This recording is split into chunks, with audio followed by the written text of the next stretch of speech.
All right, I finished Darksaber. I have my notes here. There's a lot to talk about. To ground yourselves, we are there are two shelves of Bantam-era books here. This is the complete set. We are right where R2-D2 is in the first shelf. So once we get to the end there, we'll be halfway through the Bantam-era. And there are a lot of things we've learned in this era. They've taken a lot of swings. If we have things like Crystal Star and Children of the Jedi over here in the weird, where Darksaber would be a little bit easier of a read, a little bit more fun of a read, and similar to his Jedi Academy trilogy, easy stuff. You can fly through these. They're very clean, and by clean I don't mean like content wise. I mean clean in the sense that you just fly through them. They're easy reading. They're not overly thinkers, but they are fun. There are some funny jokes here and things like that, and he does have a lot of ideas, but he doesn't dwell on the really strange, obscure things that Star Wars can sometimes do. If I was getting my kids into Star Wars and I wanted them to read something, I don't know if I'd start them with Thrawn, even though it's great. I might start them with the Jedi Academy trilogy because of Kevin J. Anderson's writing. And so this is a sort of sequel to the Callista trilogy, which wasn't written by the same author, but that is Children of the Jedi, because it has Callista still in it. And so Callista was a Jedi, lost her Force powers, and is Luke's girlfriend at the moment. And so she's with him, and a big part of this is her trying to get her powers back. Now, I mentioned this is a sequel, sort of, but not officially. It just borrows on the Callista character. Darksaber doesn't necessarily feel like Bantam at its very best, even though I think it's a pretty darn good story. But it borrows from so many things, and it makes fun of itself. It's funny. It almost feels like the nexus for a number of the books that have come before it. And this is where the expanded universe might be a way of putting it, but this is where the connected universe seems to be coming together. It borrows from Thrawn. We have Pelion in this. We have Admiral Daala from the Jedi Academy trilogy. We have a person from Courtship of Princess Leia. We have one of the Force kids from there. Now they're learning at Luke's training facility. Don't think we have anything really from the Crystal Star. We have some stuff referenced, though, for things like Dark Empire. We have, let me see, Corellia's later on in the timeline, so I don't think it borrows anything from that. But certainly it has Callista in it from Children of the Jedi, and yeah, I thought it is a pretty okay book. Now, it wasn't my very, very favorite, but it is definitely in the top half of the ones that I've read so far in the Bantam era. Very clean, easy reading, fun story, and there's a lot to it. So these notes are a little bit scattershot, so I'm just going to try to go through them. I might not get every single one, but we have a number of sub stories in this book. We have Daala, who people believe she was killed at the end of the Jedi Academy trilogy. She's back. She's so fed up with how everything is running. She thinks that rather than all these different admirals and things kind of doing their own thing, we need to have them all together, joining up a unified force. And so a lot of this has her trying to make this work. We have, let me just, the namesake of this, Darksaber. We have another super weapon, and it's called Darksaber. So It is essentially supposed to be the same tech as the Death Star, but they are going to minimize and just have it about the weapon itself. It doesn't need all the storage for TIE fighters and different hangars and a bunch of people. We're just going to make the weapon. And the person who is at the front of making this is a Hutt. And so it's kind of funny. I liked a lot of the Hutt stuff. He has gotten some of the people who are involved with the production and design of the Death Star before. They have him. He has them with him. And when people wrong him in any way, he has like his buttons that he'll electrocute someone or just totally fry him. Sometimes he gets the button wrong. He'll do it for the wrong person. And it's just funny. So I liked that. We have Luke and Callista, which continues on. And a major part of this is just Luke and her talking and being upset that Luke will never quite love her properly. They'll never totally fit if she can never be a full Jedi. And it's not my favorite stuff. Like, I don't love Callista, but whatever. Something that I thought was kind of strange is he's trying to go to these different planets and places that meant a lot to him. And so to kind of unlock her Force abilities, they go to Dagobah, they go to Hoth, she's a former Jedi, so she has a lightsaber. She can use a lightsaber, but since she doesn't have the Force, she can't do it totally properly. And it was kind of strange to me. Maybe other people can explain it, but as they were doing this training, Luke inside was remarking how he just can't feel her Jedi presence. And so this is actually hard on him, which I think, have we gone full circle? Like, has Kevin J. Anderson, did he drop the ball on this? Because it seems like it's going full circle where suddenly now it's harder for a Jedi to fight a non-Force user. That doesn't make sense to me, but that seemed to be what was being said. I thought that's kind of weird, but we have that all happening. We have Crix Madine, and if I can find an image of him, I will. He is in the movies. He's also in he plays a pretty central role in the Dark Forces video game, which I've been playing. I'm almost through it. He is a part of, he used to be an Imperial. He defected to the Rebels, and he was a part of getting the plans, getting that all figured out. And so he has some connections with Imperials, and he's a total G here. He's awesome. He's like one of my favorites. Now, I'll get back to him. We have, one of the things that we also have here is now we have Jedi graduating from the Academy, and they're going to declare, they come with their lightsaber, they declare, now what are they going to do? And so we have the one that was a Calamarian or whatever. She's going to go back home. We have Kip, who wants to go into the very heart of Imperial territory to figure out, he feels like he can do his best work there. Or actually, that's not quite right yet.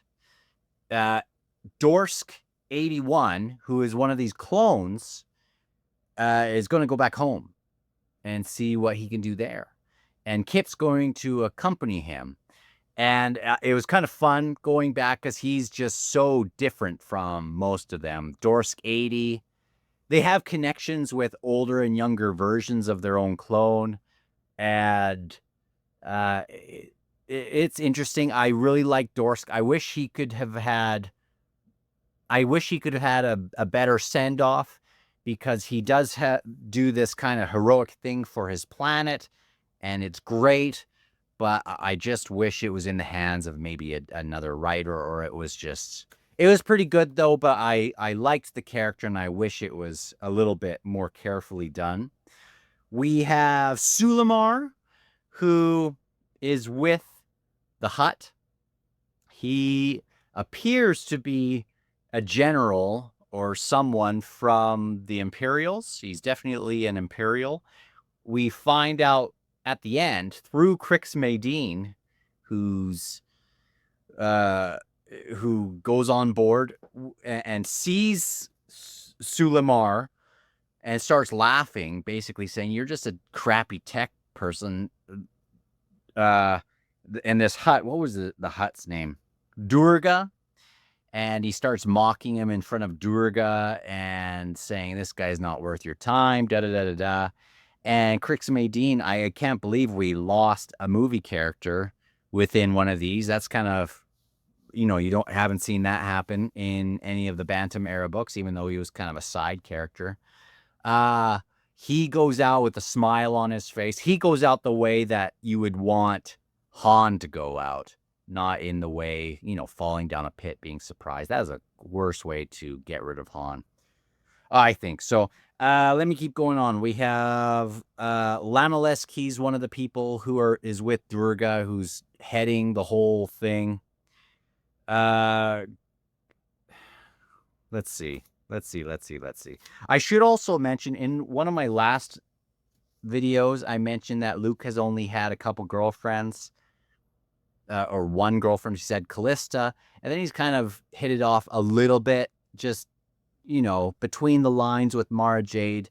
But we also have Gariel, I think was her name, from Truce of Bakura, which is my favorite of them, but she's not around anymore. She's not around. So a funny thing with this super weapon, and even one of the characters is like, "Are you kidding me? Another super weapon?" And so even I was rolling my eyes a bit, but since it's with the Hutt character, and we even go to his planet, Narshada, and Narhutta. No, Narhutta was the planet, and then Narshada, the moon there, and really cool. Really cool. He's the one that just needs it to be just the laser itself, and so it's more shaped to resemble a lightsaber, and so out the laser would go. And we find near the end that he's a Hutt. He's going to skimp on things. He's going to you get what you pay for, essentially, and it ends up being the tool of its own destruction, which finally, at the very least, it's something different. And the Lana, what's his name? The guy that was working on it, Lamalisk, he doesn't even want to see it tested for the first time or used for the first time. He wants to get out of there because he can see the writing on the wall that this might not work very well. We have Daala again. She is the former kind of girlfriend, I guess, or admirer of Tarkin, and they were a little bit of a thing.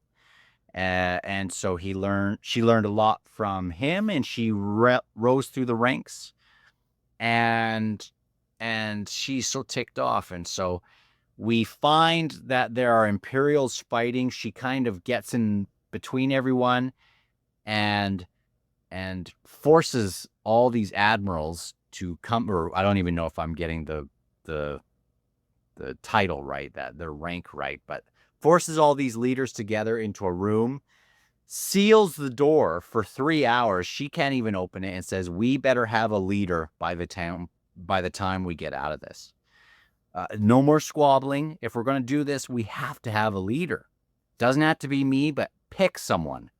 And it gets worse and worse and worse, fighting.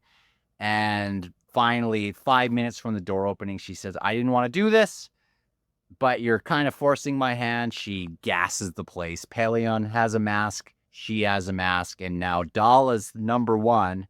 Pellaeon, who was Thrawn's number two, is now going to be her number two. And so she becomes the big leader, at least for a while. we have, let's see. But when everything kind of goes down, it's funny because even though it seems like she has a great pedigree and great ideas, she gets her butt kicked every single time. She got her butt kicked in Jedi Academy, and now she's got her butt kicked here. And so she relinquishes command to Paleon, and we leave Darksaber. We leave. We are entering this new era with apparently a new head of command with of the Empire, Paleon, who I wouldn't have guessed, but cool because I like Paleon. R2 gets a confirmed kill with a gate on an ST or an ATST, I think it was. It's going through and it drops it kind of Rancor style and lifts it up and waits for another one to come in. That was cool. We had some different characters, like Cam was cool. And I did like that it was kind of funny and easy to read. After reading Children of the Jedi and Crystal Star recently, it was definitely a nice change of pace. I already mentioned that it was kind of a funny book. Durga would electrocute people funny. Yeah. So if you've read this, what do you think about this? Because to me, it feels like things are getting more connected.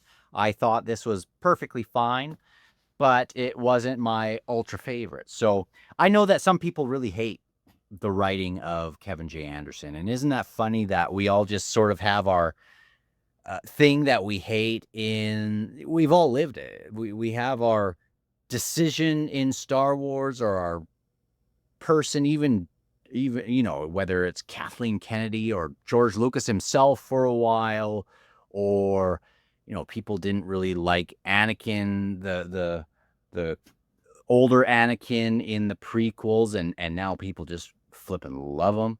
You know, there's a segment that is really differing opinions.